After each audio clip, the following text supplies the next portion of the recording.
একটা সুন্দর আমাদের চিড়িয়াখানা গেছে চিড়িয়াখানা দিয়েছে আয়নার ভিতরে বান্দর আছে দিয়েছে আয়নার ভিতরে আয়নার গ্লাসের ভিতরে মোট 1-150 মহিলা আছে সবাই দেখলাম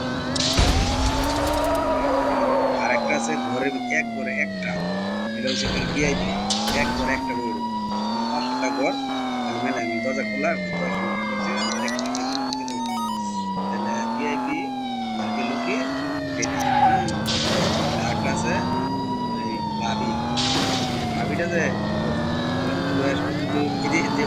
যায় এটার চেয়ে আরো ভালো এরকম যায় ভাবি